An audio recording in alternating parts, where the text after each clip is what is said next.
حامدا ومصليا اما بعد اعوذ بالله من الشيطان الرجيم بسم الله الرحمن الرحيم ان الله يأمركم بالعدل والإحسان وإيتاء ذي القربى وينهى عن الفحشاء والمنكر والبغي يعظكم لعلكم تذكرون۔ اللہ سبحانہ و تعالیٰ کا ارشاد ہے کہ بے شک اللہ تبارک و تعالیٰ تم کو عدل و انصاف کا حکم دیتا ہے، احسان کرنے کا حکم دیتا ہے، فحش کاموں سے، ظلم و زیادتی سے اللہ منع فرماتا ہے۔ برادران اسلام، جیسے کہ آپ سب جانتے ہیں کہ اللہ تبارک و تعالیٰ نے انسانوں پر جتنی بھی عبادتیں واجب قرار دی ہیں، ہر عبادت کا مقام اللہ کے نزدیک الگ ہے۔ عقل مند چالاک انسان وہ ہوتا ہے جو ہمیشہ ایسی عبادتوں کو کرنا پسند کرتا ہے جو اس کے لیے دیگر عبادتوں کے مقابلے میں زیادہ فائدہ مند ہو۔ جہاں تک بات اگر اسلامی اخلاق کی کریں کہ اسلامی اخلاق اس کا کیا مقام و مرتبہ شریعت کے اندر بیان کیا گیا ہے، اس کی کیا اہمیت ہے، اس کی کیا فضیلت ہے، اور جو اسلامی اخلاق ہیں یہ اخلاق دوسرے اخلاق سے کیسے بہتر ہیں۔ اگر اخلاق کی تعریف کی جائے کہ حقیقت میں اخلاق کہتے کسے ہیں، تو جیسے کہ علماء اکرام نے اخلاق کی تعریف بیان کرتے فرمایا ہے کہ جس طرح اللہ تبارک و تعالیٰ نے ہمیں ایک جسم عطا کیا ہے، جس میں سر ہے، ہاتھ ہیں، پیر ہیں، یہ جسم ظاہری جسم ہے جسے ہر کوئی دیکھ سکتا ہے۔ اسی طرح اللہ تبارک و تعالیٰ نے ایک باطنی جسم بنایا ہے جسے ہم روح سے تعبیر کرتے ہیں۔ یہ انسان کا جو باطنی جسم ہے یہی انسان کے اخلاق ہوتے ہیں، کیونکہ انسان کے اندر جو ہوگا اسی کا اثر اس کے اعضاء کے ذریعے لوگوں پر سامنے نظر آئے گا۔ تو گویا جس طرح ظاہری جسم یہ ہے، اسی طرح انسان کا باطنی جسم اس کے اخلاق ہے۔ اگر اندر اخلاق ہیں تو زبان اچھا ہی بولے گی، اگر اندر اخلاق ہیں تو ہاتھ ہمیشہ احسان ہی کرے گا، اگر اندر برے اخلاق ہیں تو یہ جسم دوسروں کے ساتھ ظلم و زیادتی ہی کرے گا۔ گویا جو اندر ہے اس کا اثر ظاہر طور پر نظر آتا ہے۔ تو اسی لیے کہا جاتا ہے کہ جس طرح یہ جسم ہے، ایک اندر والا جسم ہے، اس کو اخلاق کے نام سے تعبیر کیا گیا۔ اب سوال یہ پیدا ہوتا ہے کہ جس اخلاق کے تعلق سے ہم گفتگو کر رہے ہیں اس کا تعلق آخرکار کن سے ہے؟ تو تفسیر میں بتایا گیا، حدیثوں کے اندر بتایا گیا کہ انسان کے اخلاق کا تعلق ہر اس چیز سے ہے جسے انسان جانتا پہچانتا ہے یا جس کے تعلق میں ہے۔ سب سے پہلے انسان کے اخلاق کا تعلق انسان کے نفس اور اللہ کی ذات کے درمیان ہے کہ انسان اللہ کے ساتھ اخلاق سے رہے، اللہ کے ساتھ ادب کا معاملہ کریں۔ دوسری اہم بات، انسان خود اپنے نفس کے ساتھ بھی اخلاق کا معاملہ کرے، اپنے نفس کے ساتھ بھی اچھا برتاؤ کرے۔ اس کے بعد اللہ تبارک و تعالیٰ نے انسان کے جنس سے جو انسان پیدا کیے ہیں، جو اس کے جسم کے علاوہ ہیں، ان کے ساتھ اخلاق سے پیش آئے، بلکہ انسان کا صرف انسانوں کے ساتھ نہیں بلکہ حیوانوں کے ساتھ بھی اچھا برتاؤ کرنے کو اسلام نے اخلاق کہا ہے۔ اور اخلاق سے بڑھ کر، یعنی حیوانوں سے بڑھ کر جو جمادات ہیں، جو نہ بول سکتے ہیں نہ ہل سکتے ہیں، جیسے در و دیوار ہے، یہ زمین ہے، اسلام نے تو ان کے ساتھ بھی اخلاق کے ساتھ پیش آنے کا حکم دیا ہے۔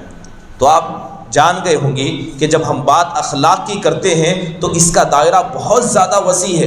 اس کا تعلق انسان کا اس کے رب کے تعلق سے ہوتا ہے، انسان کا اپنے نفس کے ساتھ، انسان کا دوسرے انسانوں کے ساتھ، انسان کا حیوان، جمادات سب کے ساتھ، ان تمام چیزوں کی طرف انسان کے اخلاق کا تعلق ہوتا ہے۔ اب اگر اس اخلاق کی اہمیت بیان کریں تو یاد رکھیں کہ سب سے بڑی اہمیت اخلاق کو اختیار کرنے، اسے اپنانے کی یہ ہے کیونکہ اللہ نے اس کے اختیار کرنے کا ہمیں حکم دیا۔ تو گویا اگر آپ اچھے اخلاق سے کسی کے ساتھ پیش آتے ہیں تو گویا اصل میں آپ اللہ اور اس کے رسول کی فرما برداری کر رہے ہیں۔ قرآن میں اللہ کہتا ہے ان اللہ یأمرکم بالعدل والإحسان، اللہ تو تمہیں انصاف کے ساتھ رہنے، لوگوں کے ساتھ اچھا برتاؤ کرنے کا حکم دیتا ہے۔ ایک جگہ قرآن میں اللہ کہتا ہے خذ العفو وأمر بالعرف وأعرض عن الجاہلین، اے اللہ کے نبی آپ معاف کرنے کو پسند کیا کیجیے، لوگوں کو بھلائی کا حکم دیجیے، اور جو جاہل اور نادان ہیں آپ ان سے اعراض کیجیے۔ بلکہ جس طرح اللہ نے اچھے اخلاق کے ساتھ لوگوں کے ساتھ پیش آنے کا حکم دیا، اسی طرح اللہ نے برے اخلاق سے بھی منع فرمایا۔ یا ایھا الذین آمنوا لا یسخر قوم من قوم عسى ان یکونوا خیرا منهم، اللہ فرماتا ہے کہ اے ایمان والو تم آپس میں ایک دوسرے کا مذاق نہ اڑاؤ، ہو سکتا ہے کہ تم میں سے کوئی ایک دوسرے سے بہتر ہو۔ تو لہذا نہ اپنے سے برابر والوں کا مذاق اڑایا جاتا ہے اور نہ ہی اپنے سے بہتر اور کمتر لوگوں کا مذاق اڑایا جاتا ہے۔ اسی لیے صحابہ اکرام جب نبی صلی اللہ علیہ وسلم کے پاس آتے اور آپ سے کہتے کہ آپ ہمارے لیے نصیحت کیجئے، تو اللہ کے رسول صلی اللہ علیہ وسلم اکثر مقامات پر اچھے اخلاق اختیار کرنے کا حکم دیتے۔ ایک بڑے معروف صحابی حضرت ابو ذر غفاری رضی اللہ عنہ اللہ کے رسول صلی اللہ علیہ وسلم کے پاس آئے تو اللہ کے نبی نے انہیں نصیحت کرتے ہوئے کہا اتق اللہ حیثما کنت، اللہ کے نبی کہتے ہیں اے ابو ذر تم زمین کے جس خطے میں بھی رہو ہمیشہ اللہ سے ڈرا کرو، اور آپ فرماتے ہیں وَأَتْبِعِ السَّيِّئَةَ الْحَسَنَةَ تَمْحُوهَا، اور جب بھی تم سے کوئی گناہ ہو جائے تو فوراً اس کے بعد ایک ایسی نیکی کرو جو نیکی گناہوں کو مٹا دے۔ وَخَالِقِ النَّاسَ بِخُلْقٍ حُسْنٍ، اور اللہ تبارک و تعالیٰ نے انسانوں کو جو پیدا کیا ہے اچھے اخلاق پر ہی اللہ نے پیدا کیا ہے۔ تو لہذا اچھے اخلاق یہ سب سے پہلے کیا ہے؟ اللہ تبارک و تعالیٰ کی فرما برداری۔ دوسری اہم چیز آپ جانتے ہیں کہ ایک پرسنالٹی ہوتی ہے، ہر انسان کی ایک اپنی ذاتی شخصیت ہوتی ہے، اسی طرح ایک مسلمان کی بھی شخصیت ہے کہ ہاں یہ چیزیں اگر کسی کے اندر ہیں تو ہم کہیں گے کہ یہ اچھا مسلمان ہے۔ اور یاد رکھیں کہ اگر کوئی آدمی نمازوں کا پابند ہے، روزے کا پابند ہے، لیکن اخلاق کا برا ہے تو اللہ کے نزدیک وہ برا مسلمان ہے، اللہ کے نزدیک وہ برا مسلمان ہے۔ تو جس طرح عبادتیں انسان کی درست ہو ضروری ہے کہ اس کے اخلاق بھی درست ہو، اور یہی اخلاق ایک مسلمان کی شخصیت کو کیا ہے؟ مسلمان بناتے ہیں۔ اسی لیے دیکھیں کہ اسلام نے کبھی انسانوں کا اعتبار اس کے لمبے ہونے کی وجہ سے، اس کے موٹے ہونے کی وجہ سے، اس کے گورے ہونے کی وجہ سے، فقیر یا مالدار ہونے کی وجہ سے نہیں بتایا، بلکہ اللہ کے نزدیک سب سے بہتر انسان کون ہے؟ ان اکرمکم عند اللہ اتقاکم، اللہ کے نزدیک سب سے اچھا کون ہے؟ اللہ کے نزدیک سب سے اچھا وہ ہے جو لوگوں کے مسئلے میں ہو یا اللہ کے مسئلے میں ہو سب سے زیادہ اللہ تبارک و تعالیٰ سے ڈرنے والا ہو۔ اس کی وجہ بھی اللہ نے بیان کرتے ہوئے فرمایا کہ ہم نے تم سب کو یا ایھا الناس انا خلقناکم من ذکر و انثی، کیا اے لوگوں ہم نے تم سب کو ایک ماں اور ایک باپ سے پیدا کیا ہے، اور تمہیں کنبے قبیلوں میں ہم نے بانٹا اس لیے ہے تاکہ آپس میں ایک دوسرے سے جان پہچان بڑھاؤ، ایک دوسرے کے ساتھ اچھا برتاؤ کرو۔ اسی لیے اللہ کے نبی صلی اللہ علیہ وسلم فرمایا کرتے کہ جب کوئی انسان عبادت کرتا ہے تو اللہ عبادت کرنے والے کے چہرے کی طرف نہیں دیکھتا، اللہ اس کے جسم کی طرف نہیں دیکھتا، اللہ دیکھتا ہے تو اس کے دل کے تقوی اور اس کے اعمال کی طرف دیکھتا ہے۔ اگر اعمال اچھا ہے، جتنا بھی دبلا پتلا جسم کا انسان ہو، مگر اللہ تبارک و تعالیٰ کے نزدیک وہ بڑا کیا ہے؟ مقام و مرتبہ رکھتا ہے۔ آپ دیکھیں صحابہ کی شخصیتیں، صحابہ اکرام میں کتنے ایسے صحابہ تھے کہ جسمانی اعتبار سے بالکل کمزور تھے۔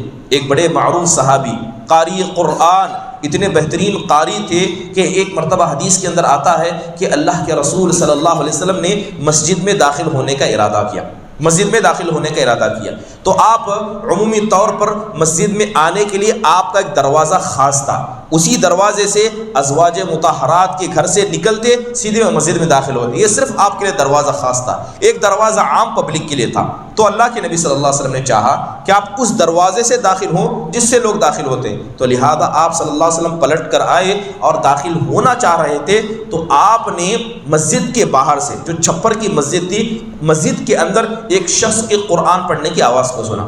اللہ کے نبی صلی اللہ علیہ وسلم اس دیوار کی دوسری طرف گئے اور کان لگا کر قرآن سننے لگے۔ اب وہ شخص قرآن پڑھ رہے ہیں اور اللہ کے نبی کان لگا کر سن رہے ہیں۔ حضرت ابو بکر آئے تو اللہ کے نبی صلی اللہ علیہ وسلم کے چہرے پر مسکراہٹ کو دیکھا اور آپ کے کان لگا کر سننے کو دیکھا، آپ بھی گئے اور کان لگا کر سننے لگے۔ حضرت عمر آئے، دونوں کو دیکھا، ان میں شامل ہو کر 3 ہو گئے۔ تینوں قرآن کو سننے لگے، یہاں تک کہ اس شخص نے جب رکوع کیا، سجدہ کیا، نماز کو ختم کیا تو اللہ کے نبی صلی اللہ علیہ وسلم نے اشارہ کرتے ہوئے فرمایا کہ اگر کسی انسان کو اس بات سے خوشی ہوتی ہے کہ وہ قرآن کو ویسا سنے جیسے اللہ نے نازل کیا ہے تو اس انسان جیسا سنے، یہ ویسا پڑھتا ہے گویا جیسے اللہ تبارک و تعالیٰ نے نازل فرمایا۔ یہ کون تھے؟ یہ حضرت عبداللہ بن مسعود رضی اللہ عنہ تھے۔ جسم کے اعتبار سے کیسے؟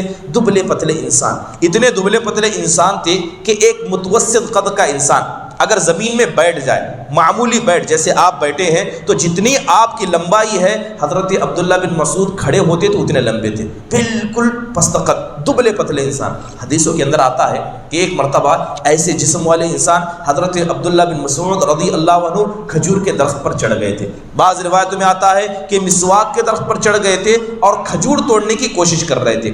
اب دبلے پتلے انسان تھے تو لہذا ہوا چلنے کی وجہ سے ان کا کپڑا ان کے ران سے ہٹ گیا، ان کے ران سے ہٹ گیا تو کچھ لوگوں نے دیکھا تو ان کے چھوٹے چھوٹے پیروں کو دیکھ کر کیا ہے ان کا مذاق اڑانا شروع کیا۔ بعض روایتوں میں آتا ہے کہ لوگ ہنس رہے تھے، اللہ کے رسول صلی اللہ علیہ وسلم کا گزر ہوا تو اللہ کے نبی نے ان کے ہنسنے کی وجہ پوچھی تو بتایا گیا کہ ہم حضرت عبداللہ بن مسعود رضی اللہ عنہ کی ان چھوٹی چھوٹی پنڈلیوں کو دیکھ کر ہنس رہے ہیں۔ تو اللہ کے نبی صلی اللہ علیہ وسلم نے کہا کیا تم ان پنڈلیوں کو معمولی سمجھتے ہو؟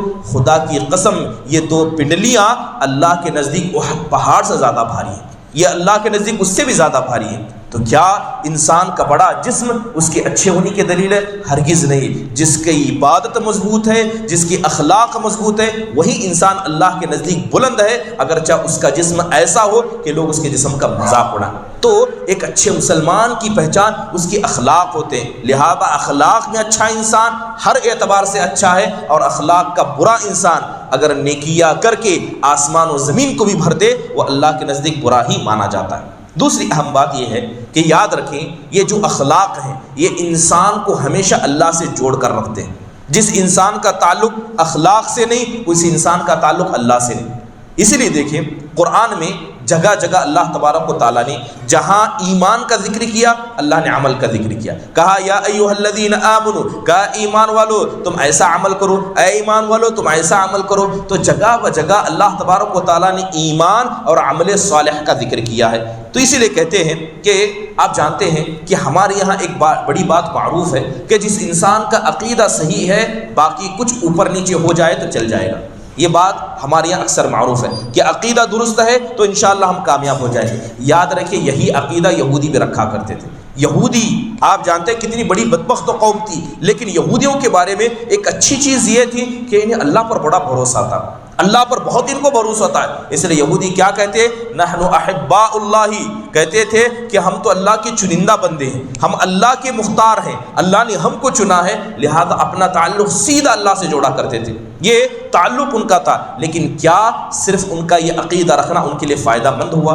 مثال اگر دوں تو عقیدہ کتنا بھی اچھا ہو اگر انسان کے پاس اخلاق نہ ہو تو اس کی مثال ایک ایسے درخت کے جیسی ہے۔ درخت تو بڑا ہے لیکن نہ وہ درخت سایہ دینے کے لائق ہے نہ پھل کھانے کے لائق ہے۔ تو بتائیے ایسا درخت جو نہ سایہ دے نہ کوئی پھل دے، ایسے درخت کا کوئی اعتبار ہوتا ہے؟ ویسے اس انسان کا کوئی اعتبار نہیں جس کا عقیدہ سب سے اچھا ہو لیکن اخلاق میں گرا ہوا ہو، اخلاق کے اعتبار سے گھٹیا ہو۔ تو یہی تعلق ایک مسلمان کا بلکہ ایک انسان کے عقیدے کا، اس کا اخلاق کا ہونا چاہیے۔ اسی لیے دیکھیں جتنی ہم عبادتیں کرتے ہیں، جیسے ابھی ہم نے نماز ادا کی، یہ نماز انسان کو ہمیشہ اچھے اخلاق سکھاتی ہے، یہ نماز انسان کو برے اخلاق سے روکتی ہے۔ اللہ کہتا ہے وَأَقِيمِ الصَّلَاةَ إِنَّ الصَّلَاةَ تَنْهَىٰ عَنِ الْفَحْشَاءِ وَالْمُنكَرِ، اے اللہ کے نبی آپ نماز کو قائم کیجیے، اس لیے کہ یہ نماز فلٹر ہے، یہ نماز انسان کو فحش کاموں سے اور منکر کاموں سے روکتی ہے۔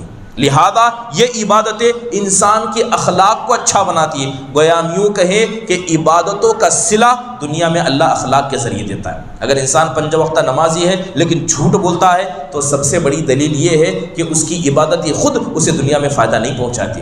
انسان نماز پڑھتا ہے، روزہ رکھتا ہے، مگر اپنی زبان کی حفاظت نہیں کرتا ہے، فحش گوئی سے اپنے آپ کو نہیں روکتا ہے، بد زبان ہے، بد کردار ہے، تو اس کی عبادت نے خود دنیا میں اسے فائدہ نہیں پہنچایا ہے، چہ جائے کہ یہ عبادت اسے آخرت میں فائدہ پہنچائے۔ اس کے علاوہ آپ جانتے ہیں کہ کوئی بھی معاشرہ بغیر اخلاق کے زندہ نہیں رہ سکتا۔ اب ہم ایک سوسائٹی، ایک معاشرے کے اندر رہتے ہیں، تو یہ بات جاننی ضروری ہے کہ جب تک انسان کے اخلاق درست نہیں ہوں گے، انسان کسی معاشرے کو نہ درست کر سکتا ہے، نہ وہ معاشرہ درست ہو سکتا ہے۔ اس سے بڑھ کر اخلاق کی اہمیت اسلام میں کیا ہے، یہ بات جانیں کہ اللہ تبارک و تعالیٰ نے ہم میں سے ہر شخص کو دعوت کا حکم دیا ہے، بلغوا عنی ولو آیہ، کہ اگر تمہیں ایک بات بھی پتہ ہو تو دوسروں تک پہنچاؤ۔ تو گویا ہم میں کا ہر انسان داعی ہے، اس کو دعوت کو پہنچانا ہے۔ اب بتائیے، ایک انسان زبان کا جھوٹا ہے، اخلاق کا برا ہے، اور جا کر لوگوں میں دعوت و تبلیغ کرتا ہے، حلال اور حرام کی تمیز نہیں ہے، لوگوں کا مال مار کر کھا جاتا ہے، پھر جا کر لوگوں کو نصیحت کرتا ہے، کیا ایسے انسان کی دعوت قابل قبول ہوگی؟ کیا لوگ ایسے آدمی سے بات کو قبول کرنا پسند کریں گے جس کے اخلاق گھٹیا ہو؟ تو اس کا مطلب یہ ہوا کہ دعوت کو پہنچانے کا بہترین طریقہ اچھے اخلاق ہے۔ اسی لیے اللہ کے رسول صلی اللہ علیہ وسلم صحابہ کے درمیان موجود تھے، آپ نے جیسے ہی اسلام کو پیش کیا تو اسلام کو پیش کرنے کے بعد کیا لگتا ہے کہ صحابہ اکرام صرف اس لیے مسلمان ہوئے کیونکہ انہوں نے کیا ہے، عقل کے اعتبار سے اسلام کو قبول کیا تھا، کہ عقل پر اسلام کو توازا، کہا کہ ہاں عقل کو اسلام قبول کرتا ہے لہذا عقل کہتی ہے کہ اسلام صحیح ہے تو مان لے؟ ایسا نہیں ہے، بلکہ کتنے ہی ایسے لوگ تھے جو صرف آپ کے اچھے اخلاق کی وجہ سے مسلمان ہوئے تھے، اچھے اخلاق کی وجہ سے دین اسلام میں آئے تھے۔ اسی لیے جب اللہ کے نبی صلی اللہ علیہ وسلم کو اللہ تبارک و تعالیٰ نے دعوت کا حکم دیا، آج صفا پہاڑی پر چڑھ گئے اور جا کر کہا اے لوگوں ادھر آؤ، لوگوں کو آپ نے بلایا، سارے لوگ آ گئے، تو اللہ کے نبی نے کہا کہ اگر میں تمہیں کہوں کہ اس پہاڑ کے پیچھے ایک لشکر ہے جو تیار ہے تم پر حملہ کرنا چاہتی ہے، کیا تم میری بات کو مانو گے؟ تو اس وقت سب لوگوں نے کہا تھا ما جربنا علیک کذبا، اے اللہ کے نبی ہم نے کبھی آپ کو جھوٹ بولتا نہیں پایا، اے محمد صلی اللہ علیہ وسلم آپ کو کبھی ہم نے جھوٹا نہیں پایا، اگر آپ یہ کہیں گے تو ہم آپ کی بات کو مان لیں گے، آپ کی بات کو مان لیں گے۔ تب اللہ کے نبی نے کہا کہ اگر میں دنیا کے مسئلے میں جھوٹ نہیں بول سکتا تو ایک پیغام پہنچاتا ہوں کہ اللہ سے ڈرو، ایک اللہ کی عبادت کرو، کیونکہ وہی اللہ سب کا خالق و مالک اور رازق ہے۔ یہی وجہ تھی کہ قرآن میں جب آپ قرآن پڑھتے ہیں تو آپ کو پتہ ہوگا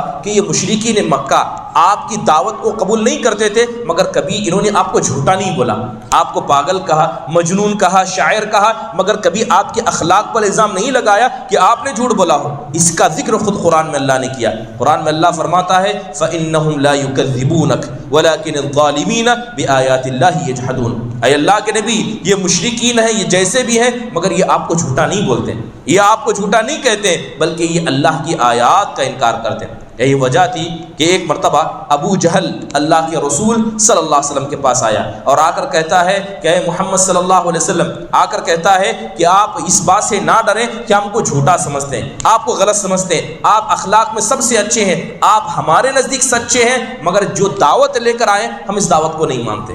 مشرکین کیا کہتے، ابو جہل نے کیا کہا کہ آپ سچے ہیں مگر جس دعوت کو آپ پیش کر رہے ہیں اس دعوت کو ہم ماننے والے نہیں ہیں۔ یہی وجہ تھی کہ بڑے بڑے موقع پر کبھی بھی مشرک ہونے کے بعد بھی مشرکین نے آپ کے اخلاق پر الزام نہیں لگایا۔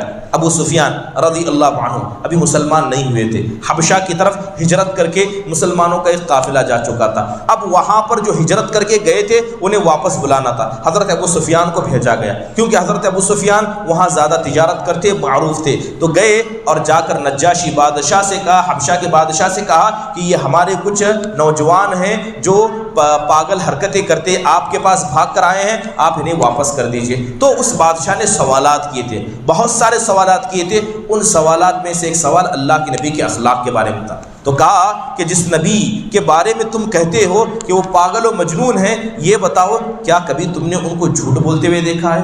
کیا ابھی امانت میں خیانت کرتے ہوئے دیکھا ہے یا زبان کا کبھی برا پایا ہے؟ حضرت ابو سفیان کہتے ہیں خدا کی قسم اگر میرے اندر غیرت نہ ہوتی، میرے اندر حیا نہ ہوتی تو میں جھوٹ بول دیتا، مگر مجھے حیا آئی کہ آپ کے اخلاق پر الزام لگاؤں تو کیسے لگاؤں جب آپ اخلاق کتنے پیارے تھے۔ کہا کہ نہیں، وہ ہمیں کبھی جھوٹ نہیں بولتے، وہ کبھی امانت میں خیانت نہیں کرتے، ایک کافر ہے، مشرک ہے، لیکن اس کے باوجود اخلاق کا اثر اتنا پڑتا ہے کہ اس اخلاق کی وجہ سے لوگوں پر اثر پڑتا ہے۔ تو جب ہم مسلمان ہیں، ہمارا کام دعوت کا ہے، دعوت کو پھیلانا ہے، تو اخلاق کا اختیار کرنا اتنا ہی ضروری ہے۔ اللہ سے دعا ہے کہ اللہ تبارک و تعالی ہم سب کو اسلام کے جتنے بھی اخلاق اللہ اس کے رسول نے بتائے ہیں انہیں اپنا کر معاشرے کو بہتر سے بہتر بنانے کی کوشش کرنے والوں میں سے بنائیں۔ آمین۔ وآخر دعوانا ان الحمد للہ رب العالمین۔ السلام علیکم ورحمۃ اللہ وبرکاتہ۔